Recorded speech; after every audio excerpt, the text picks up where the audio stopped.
Merchant Navy is not everyone's cup of tea. ഈയിടെയായിട്ട് ഞാൻ ഒരുപാട് അഡ്വർടൈസ്മെന്റ് കാണാൻ ഇടയായി. മർച്ചന്റ് നേവിയിലേക്ക് കടന്നു വരും, ലക്ഷങ്ങൾ സമ്പാദിക്കും, അതുപോലെ തന്നെ നിങ്ങൾക്ക് ലോകം ചുറ്റിക്കാനുള്ള ഒരു അവസരമാണ്, നല്ല സ്റ്റാൻഡേർഡുള്ള ജോലിയാണ്. ഇതുപോലുള്ള ഒരുപാട് അഡ്വർടൈസ്മെന്റ് ഈയിടെയായിട്ട് കാണാൻ ഇടയായി. എന്നാൽ ഞാൻ കപ്പലിൽ കാണുന്ന ഒരുപാട് കേഡറ്റ്സും അതുപോലെയുള്ള എഞ്ചിൻ കേഡറ്റ്സും ഡെക്ക് കേഡറ്റ്സും ഒക്കെ ഇങ്ങനെയുള്ള സ്വപ്നങ്ങൾ കണ്ട് കപ്പലിലേക്ക് വരുന്ന ആൾക്കാരാണ്.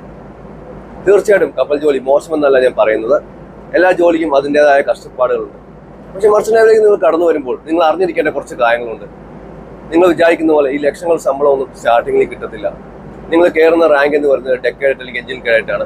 മാക്സിമം പോയത് 25,000 മുതൽ 30,000 അല്ലെങ്കിൽ 40,000 രൂപയ്ക്കാണ് ശമ്പളം മാക്സിമം കമ്പനീസ് ഒക്കെ കൊടുക്കുന്നത്.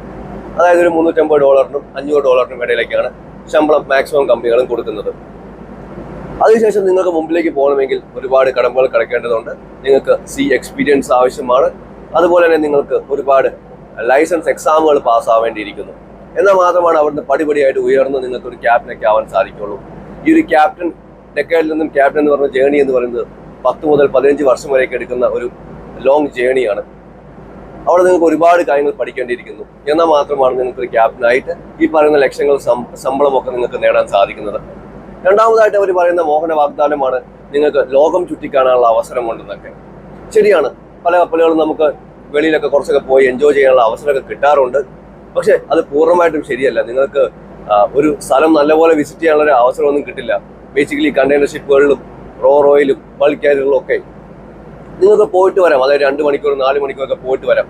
അത് നിങ്ങൾ ഷിപ്പിൽ നിന്ന് ഗേറ്റ് വരെ പോകുമ്പോൾ തന്നെ ഒരു മണിക്കൂർ അവിടെ പോകും, തിരിച്ചും അതുപോലെ തന്നെ 1 മണിക്കൂർ അവിടെ പോകും.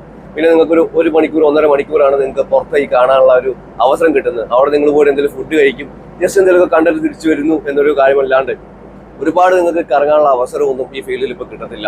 കാരണം പോർട്ടിലെ ഓപ്പറേഷൻസ് ഒക്കെ ഭയങ്കര ഫാസ്റ്റ് ആണ്. അതുകൊണ്ട് നിങ്ങൾ ഈ പറയുന്ന പോലെ ഒരുപാട് സമയം നിങ്ങൾക്ക് പോർട്ടിൽ കറങ്ങാനുള്ള അവസരം കിട്ടില്ല.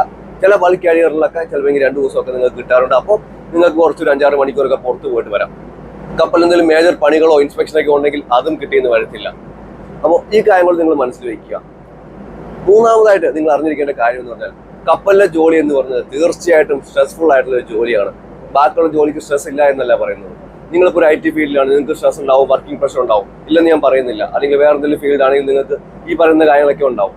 സ്ട്രെസ് ഇല്ലാണ്ട് ഒരു ജോലിയും ഇല്ല, അല്ലെങ്കിൽ കഷ്ടപ്പെടാത്ത ഒരു ജോലിയും ഈ ലോകത്തില്ല. പക്ഷേ മർച്ചന്റ് നേവിയിലേക്ക് കടന്നു വരുമ്പോൾ നിങ്ങൾക്ക് ഒരു പ്രശ്നം എന്ന് പറഞ്ഞത് ബാക്കിയുള്ള ജോലിക്കൊക്കെ നിങ്ങൾക്ക് ഇടയ്ക്ക് ഒരു ബ്രേക്ക് എടുക്കാനുള്ള അവസരമുണ്ട്. അതായത് നിങ്ങൾക്ക് തിങ്കളാഴ്ച മുതൽ ഞായറാഴ്ച വരെ പണിയെടുത്തു, അല്ലെങ്കിൽ ശനിയാഴ്ച വരെ പണിയെടുത്തു, ഞായറാഴ്ച ഒരു ദിവസം നിങ്ങൾക്ക് റെസ്റ്റ് എടുക്കുകയും അവിടെ നിങ്ങൾക്കൊരു ബ്രേക്ക് നിങ്ങൾക്ക് കിട്ടുകയാണ് ചെയ്യുന്നത്. അപ്പോൾ എത്ര വേറെ പ്രശ്നം ഉണ്ടെങ്കിലും നിങ്ങൾക്ക് ആ ഒരു ദിവസം റിലാക്സേഷൻ കിട്ടുമ്പോൾ നിങ്ങൾ ഫാമിലി ആയിട്ട് സ്പെൻഡ് ചെയ്തും അല്ലെങ്കിൽ നിങ്ങൾ പുറത്ത് സിനിമയ്ക്ക് കൂടിയും ഫ്രണ്ട്സിൻ്റെ കൂടെയൊക്കെ ഒരു മൂവി കാണാനൊക്കെ പോയി കഴിഞ്ഞാൽ നിങ്ങൾക്ക് അവിടെ കിട്ടുന്നത് നല്ലൊരു റിലാക്സേഷനാണ്. ഈ കാര്യം നിങ്ങൾക്ക് കപ്പലിൽ കിട്ടിയെന്ന് വരത്തില്ല.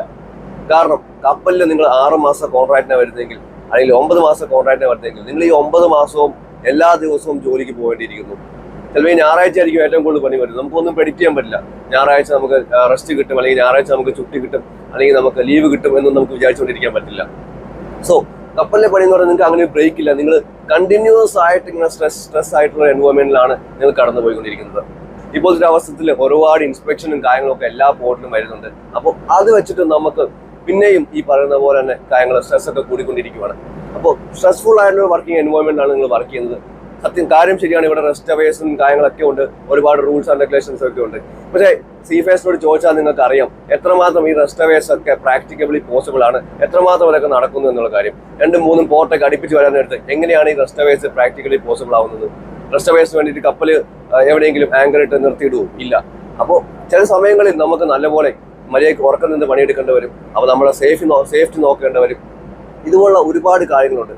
അപ്പോൾ ഇപ്പോഴത്തെ ഒരു നല്ലപോലെ ഈ ഒരു ഇടയായിട്ട് ഒരുപാട് സൂയിസൈഡ്സും കാര്യങ്ങളൊക്കെ മിസ്സിങ്ങും സൂയിസൈഡ്സും ഒക്കെ ഒരുപാട് കപ്പലിൽ നടക്കുന്നുണ്ട്. അത് യങ് ജനറേഷനിലുള്ള കേഡറ്റ്സ് ആണ് ഏറ്റവും കൂടുതൽ സൂയിസൈഡ് ഞാൻ കാണുന്നത്. ഈ ഇടയും കൂടി ഒരു കേഡറ്റ് സൂയിസൈഡ് ചെയ്തു.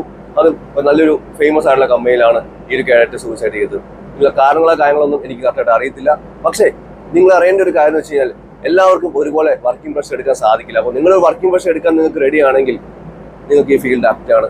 അതുപോലെ നിങ്ങൾ വർക്ക് ചെയ്യാൻ റെഡിയാണ്. നിങ്ങൾക്ക് റെസ്റ്റ് അവേഴ്സ് അത്ര വലിയ പ്രശ്നമല്ല. നിങ്ങൾക്ക് എന്ത് പണി ചെയ്യാനുള്ള ഒരു ധൈര്യമുണ്ട്. നിങ്ങൾക്ക് എന്ത് പണി ചെയ്യാനും ഒരു പ്രശ്നവും ഇല്ല.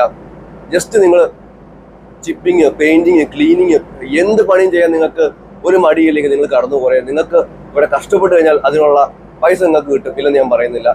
കഷ്ടപ്പെടുന്നതിനുള്ള നല്ലൊരു ജീവിതമാർഗം നിങ്ങൾക്ക് ഈ ഒരു വഴി കിട്ടും. അപ്പോൾ നിങ്ങളൊരു ഒരു ഒരു ഒരു ഡെസ്ക് ജോബ് പോലെയൊക്കെയാണ് കാണുന്നത്, അല്ലെങ്കിൽ നിങ്ങൾക്ക് ഒരു സ്ഥലത്തിരുന്ന് വർക്ക് ചെയ്യണം, അതുപോലെ നിങ്ങൾക്ക് ഒരുപാട് ഇങ്ങനെ വേർത്ത് കഷ്ടപ്പെട്ട് പണിയെടുക്കാനുള്ള താല്പര്യമില്ല, ഇങ്ങനത്തെ ഷിപ്പിംഗ്, പെയിന്റിങ്, ഇങ്ങനത്തെ ചെറിയ പണികളൊന്നും ചെയ്യാൻ താല്പര്യമില്ല, പേപ്പർ വർക്ക് അല്ലെങ്കിൽ കമ്പ്യൂട്ടറിൽ കുത്തിയിരുന്നുള്ള പണികളൊക്കെയാണ് ചെയ്യാൻ താല്പര്യമെങ്കിൽ തീർച്ചയായിട്ടും ഈ ഫീൽഡിലേക്ക് കടന്നു വരരുത്. അതുപോലെ നല്ല ഇൻട്രസ്റ്റ് ഉള്ള ആൾക്കാർ മാത്രം, നിങ്ങൾ ഈ റീൽസ് കണ്ടുള്ള ഇൻട്രസ്റ്റ് അല്ല ഞാൻ പറയുന്നത്, ഇതിനെപ്പറ്റി നിങ്ങൾക്ക് നല്ലപോലെ അന്വേഷിക്കുക, നിങ്ങളുടെ ഫ്രണ്ട്സ് ഫാമിലിയിലുള്ള ആൾക്കാരൊക്കെ അന്വേഷിക്കുക. അതിനുശേഷം ഇത് മതി എന്ന് നിങ്ങളുടെ മനസ്സ് ഉറപ്പിച്ച് പറയുവാണെങ്കിൽ മാത്രം ഈ ഫീൽഡിലേക്ക് കടന്നു വരിക. പൈസ മാത്രം കണ്ടുകൊണ്ട് ഇതിലേക്ക് വരുന്നവരാണ് ഞാൻ ഇവിടെ കിടന്ന് കഷ്ടപ്പെടുന്നത് ഏറ്റവും കൂടുതൽ കാണുന്നത്. ഓക്കെ, പൈസ കാണാൻ പാടില്ല ഞാൻ പറയില്ല, പൈസ കാണണം, പൈസ നല്ല കാര്യമാണ്, നിങ്ങൾ പൈസ ഉണ്ടാക്കുക. പക്ഷേ നിങ്ങൾ പൈസ മാത്രം മോഹിച്ച് ഇവിടെ വന്നു കഴിഞ്ഞാൽ നല്ലപോലെ കിടന്ന് കഷ്ടപ്പെടേണ്ടവരും, നിങ്ങൾ ഇവിടെ കിടന്ന് കരയേണ്ടവരും. പല ജൂനിയർ എഞ്ചിനീയേഴ്സിനെയും കേഡറ്റ്സിനെയും ഞാൻ ഇവിടെ കിടന്ന് കരയുന്നത് കണ്ടിട്ടുണ്ട്. അതുകൊണ്ടാണ് ഞാൻ പറയുന്നത്. അപ്പോൾ നിങ്ങൾ നല്ലപോലെ അന്വേഷിക്കുക. ഈ റീൽസും ഈ പാർട്ടിയുടെ വീഡിയോയും ഇത് മാത്രം കണ്ടിട്ട് നിങ്ങൾ ഈ ഫീൽഡിലേക്ക് കടന്നു വരരുത്. നിങ്ങൾ കഷ്ടപ്പെടാൻ റെഡിയാണോ? അതിനുള്ള ബെനിഫിറ്റ് ഇവിടെ ഉണ്ട്, തീർച്ചയായിട്ടും ഉണ്ട്. അപ്പോൾ നിങ്ങൾ കഷ്ടപ്പെടാനും ജീവിതകാലം മൊത്തം പഠിക്കാൻ റെഡിയാണോ? നിങ്ങൾക്ക് ഓരോ റാങ്കിലേക്ക് പോലും ഒരുപാട് കോഴ്സുകളും കാര്യങ്ങളൊക്കെ പഠിക്കണം. അപ്പോൾ ഇതൊക്കെ പഠിക്കാൻ നിങ്ങൾ റെഡിയാണെങ്കിൽ തീർച്ചയായിട്ടും ധൈര്യമായിട്ടും ഈ ഫീൽഡിലേക്ക് കടന്നു പോരെ. It's no issues. അപ്പോൾ എന്തെങ്കിലും ഡൗട്ട്സോ കാര്യങ്ങളോ ഉണ്ടെങ്കിൽ സപ്പോർട്ട് ചെയ്യാൻ ഞാനുണ്ട്. പക്ഷെ നിങ്ങൾ ഈ ഫേക്ക് ആയിട്ടുള്ള അഡ്വർടൈസ്മെന്റുകളിലോ ലക്ഷങ്ങൾ സമ്പാദിക്കാം, അല്ലെങ്കിൽ വെക്കുന്ന തന്നെ യങ് ഏജിൽ BMW വാങ്ങാം എന്നുള്ള മോഹന വാഗ്ദാനം ഒന്നും കണ്ടുകൊണ്ട് ഇങ്ങോട്ട് കടന്നു വരരുത്, നിങ്ങൾ അബദ്ധത്തിലാവും. വീഡിയോ ഇഷ്ടമാകുന്നുണ്ടെങ്കിൽ തീർച്ചയായിട്ടും ഷെയർ ചെയ്യുക, സപ്പോർട്ട് ചെയ്യുക. ഇതുവരെ ഫോളോ ചെയ്തിട്ടില്ലെങ്കിൽ തീർച്ചയായിട്ടും ഫോളോ ചെയ്യുക. പുതിയ വീഡിയോ നമുക്ക് വീണ്ടും കാണാം. അതുവരെയും ബൈ ബൈ.